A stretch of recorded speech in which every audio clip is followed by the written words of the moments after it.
Hey everybody, how's it going? Forrest here. Thanks for tuning in to another installment of my complete analysis of all 389 Bach chorales. We're going to be looking at Es woll uns Gott genädig sein today, which translates to May God be gracious to us. This is a really interesting chorale. There are a couple of moments harmonically that I don't exactly know what's going on. We'll talk about the possibilities of what could be going on once we get there. But I think the big takeaway from this chorale is the cadential structure. We are in the key of B minor. As you can see, someone had written in the edition B minor already. They started an analysis but never finished it. But we are in the key of B minor, but we get a bunch of cadences on F sharp. We never get a perfect authentic cadence in the key of B minor. In fact, there's not a single perfect authentic cadence in the entirety of this chorale. So it's really fascinating. Let's just go ahead and get started with the analysis. So we start very clearly on an F sharp major triad. That's a 5 chord in the key of B minor, and then it immediately goes to 1. So that's how we know we're in the key of B minor. He starts on a 5 chord and goes to 1. It's not uncommon for Bach to start chorales on non-tonic chords.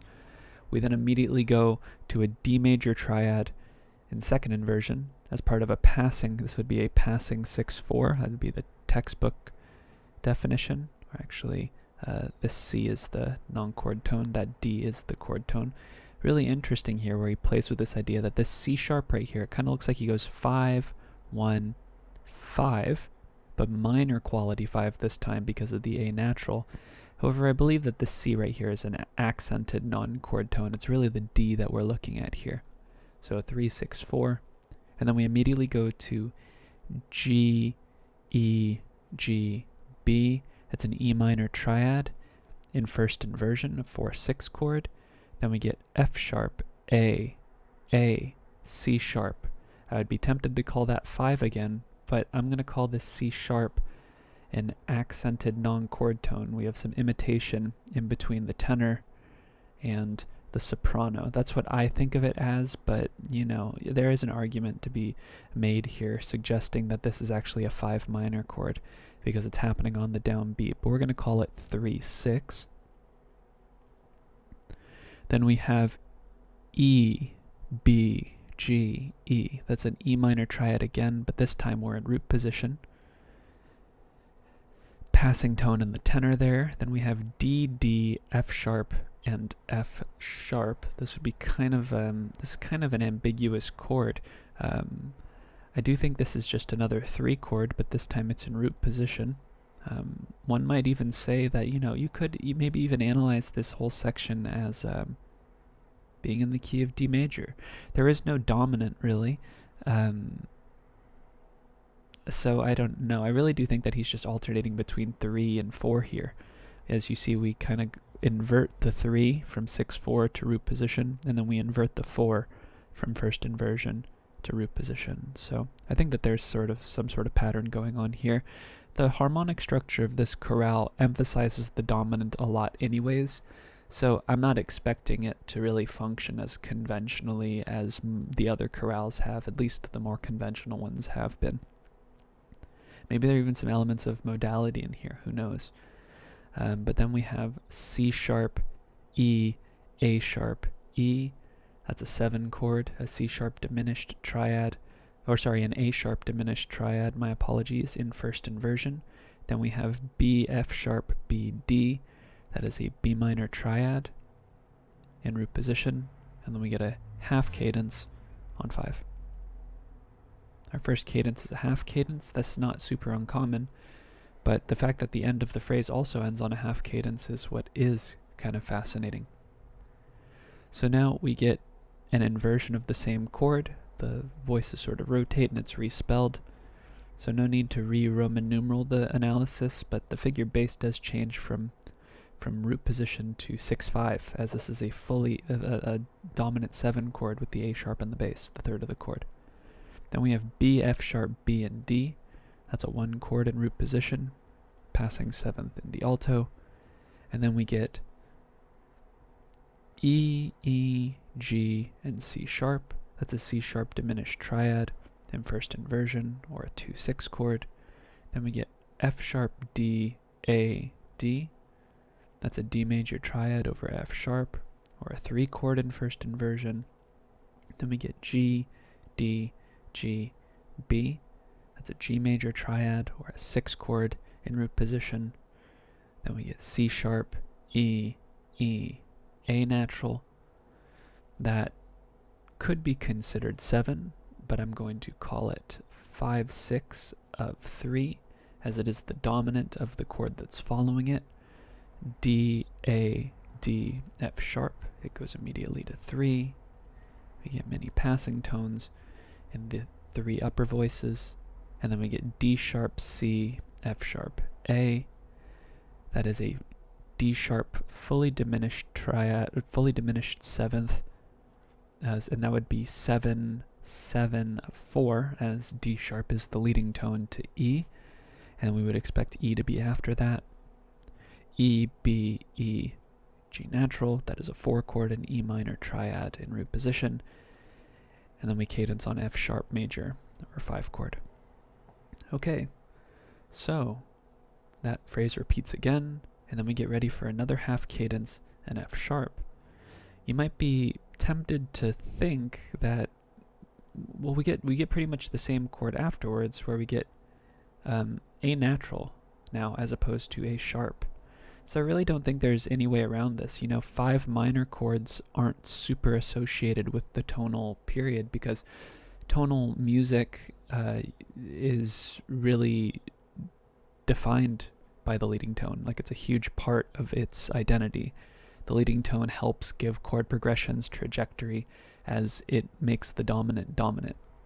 So when you see a minor 5, this is an artifact of like the modality, I guess, because the modes don't have that. Not all modes have that leading tone diatonically. So this he just respells the same chord, this one just minor, and immediately following a major version of the same chord. But anywho, it goes to B, B, D, G. That's a G major chord over B. Passing tone in the bass. D, A, D, F sharp. That is a 3-chord in root position, a D major triad. Then we have A, C sharp, E. Again, we could call that 7. In fact, we are going to call it 7 because that's what it is. It's not really functioning as 5 of anything at the moment, because immediately afterwards we get A sharp, F sharp, C sharp, F sharp. That's a 5-chord, major quality this time, in first inversion, as it's over the A sharp as opposed to F sharp.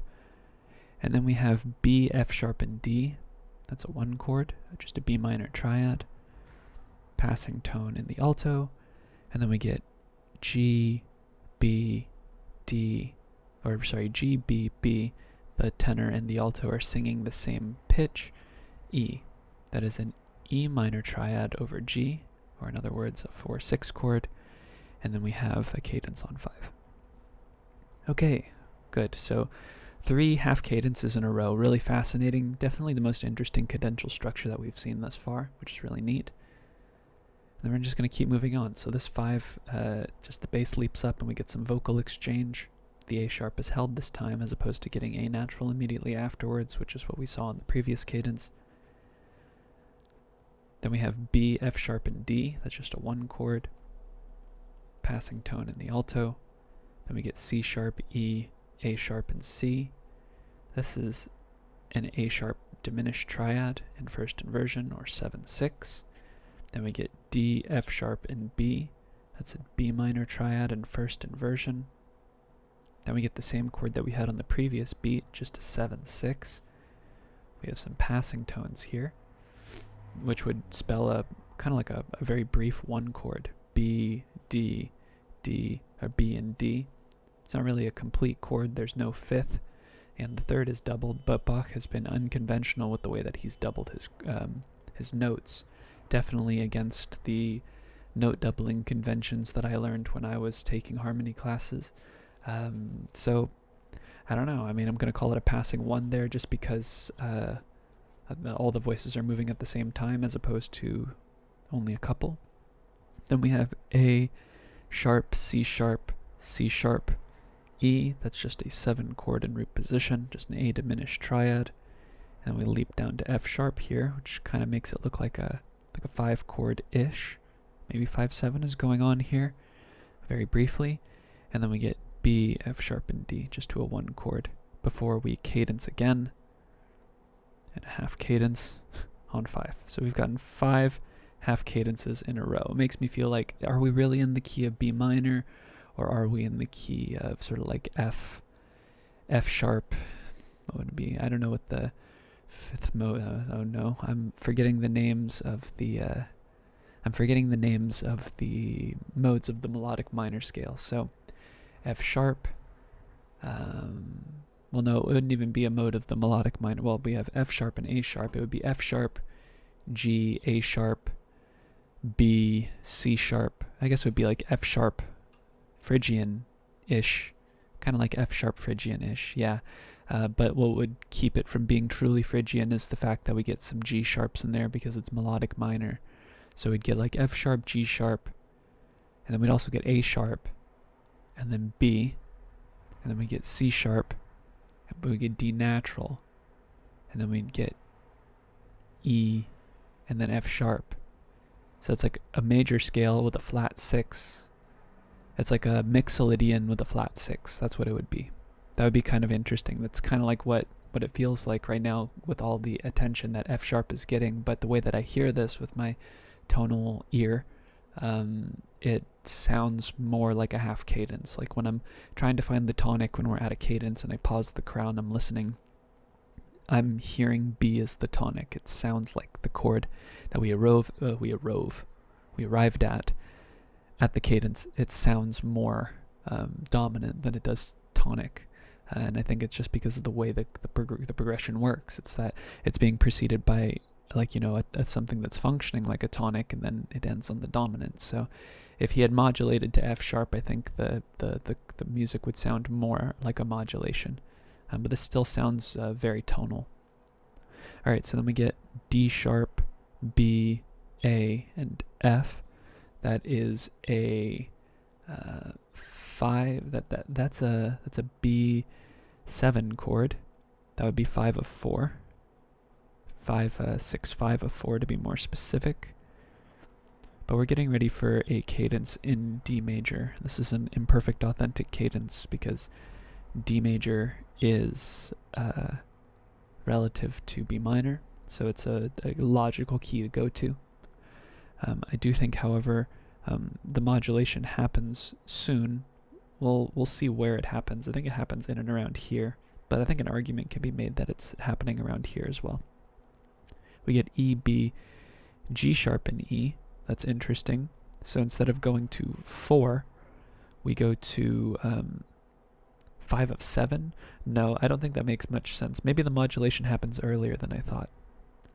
So we have E major here, and E major in the key of B minor would actually, no, that would be uppercase 4 as opposed to lowercase 4, right? Because the G sharp is a byproduct of the melodic minor scale, because we'd get G sharp and A sharp. However, we get A natural here, so F sharp, A, C sharp. I guess we could make an argument here that we are going to 3, and this C sharp is an accented passing tone, and we could say that we're going from 4 to 3, 6. I'm going to stay consistent and say that because this is how I've been analyzing the figures that were occurring earlier in the piece. And then we have G sharp, B, E, and E. That's 4, 6. We have some passing tones in the lower voices. This is just an E major triad over G sharp. And then we get same thing, but E is in the bass, so that would be a 5-3 passing tone in the bass. And then we get C sharp, A, E, and A. That would be a 5 chord in first inversion. Actually, no, I think, yeah, we're going to say the modulation happens. I'm running out of space here, so my handwriting is not going to look as neat, but we're going to say that we modulate to D here. we're going to say that we're modulating to D here, and this chord that happened before it is a 4, but in D it's 5 of 5, which goes to 5, and then it just sort of it goes to 5/6 more specifically because the C sharp is in the base of this A major triad, and then it's more like a 5/6/5. Hold on, I'm gonna erase that and rewrite it for my own notes. Right here, let me go ahead and just rewrite that so that it's a little clearer to see as well. We have right here, we're gonna say that we modulate to D major, and it is 5 of 5. Keep breaking my pencil lead. Oh no, did I run out of lead? Yeah, I finally ran out of lead. I'll switch over to my my acoustic pencil. No, my pencil that is I don't know, just a pencil that I found in my apartment. And then we go to a 5/6 chord. Right there. Neighbor tones going on in alto and bass. And then we cadence on 1. It's just a big 5/1 cadence. We kind of get a 5/3 going on here as the voices go down. I'll put that in parentheses. I really do wish that I could find the scores where it would be easier for me to analyze. It just takes too long for me to... The point of the reason why I picked the chorales partially was because of the size of them and the fact that I could analyze one every day. If I add too much to the process, it consumes too much of my life, and I just won't have time to do them as consistently. So some of them are harder to analyze just because of the nature of writing on the page.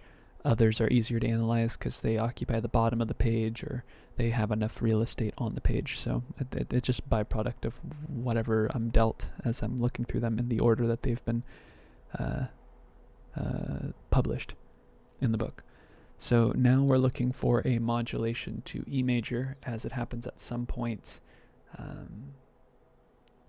because this next cadence we get is an imperfect authentic cadence in the key of E major. And it's kind of weird because it kind of sneaks up on you. I think it happens in and around here because we get G naturals and whatnot going on. But if we go here, we have A, C sharp, E, the passing G there, the G sharp and the F sharp and the D sharp. We have all of the makings right here for E major. Maybe it happens earlier. You know what? Did I say G major? I meant E major. Sorry, we're going to call this 5, but it's going to be 4 in the key of E major. So we're moving to 4 right now. Then we have F sharp, A, C sharp, and A. That is a 2 chord, an F sharp minor triad in the key of E major. Then we have E, G sharp, E, and B. That's just a root position E major chord, or 1 chord, passing 7th in the bass. We have some cross relations, D in the bass and D sharp in the alto. Then we have C sharp, A sharp, E, and C sharp. That is 7/6 of 5, because A sharp is the leading tone of B. And then we get that chord on this beat right here, B. So that we'll just call that 5. I have like no space to write in this chorale, so we'll just put 5 right there. And then we have A sharp, C sharp, G, and E. That's just a fully diminished 7th version of that, so we could just put 7 in root position, and then it goes to B, D, F sharp, and B.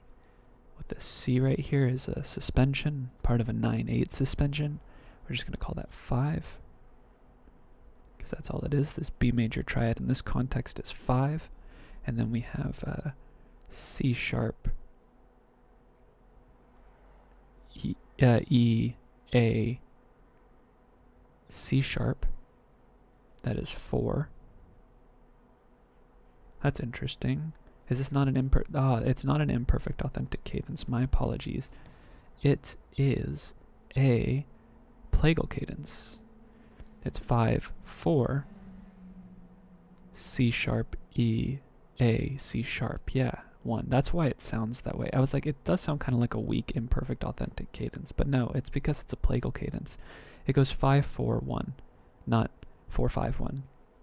My apologies, I had them flipped around in my notes, so that's why I wrote IAC there. I'll go ahead and actually put that, change that in my notes as well. Okay, almost done. And now we're looking for a modulation back to a B minor. But I don't think it happens for a little while. Because we have G sharp and A natural here, I think we have some more stuff going on in E major. So here we have F sharp, A, F sharp, and D, or maybe it's G sharp, B, F, and D. I think that that's actually what it is. That is a 7 fully diminished of 4, because A is the 4 in the key of E major. Then we have 4 going on, the passing tone and the alto, because this is just an A major triad in root position. And then we have B, D, G natural, and B.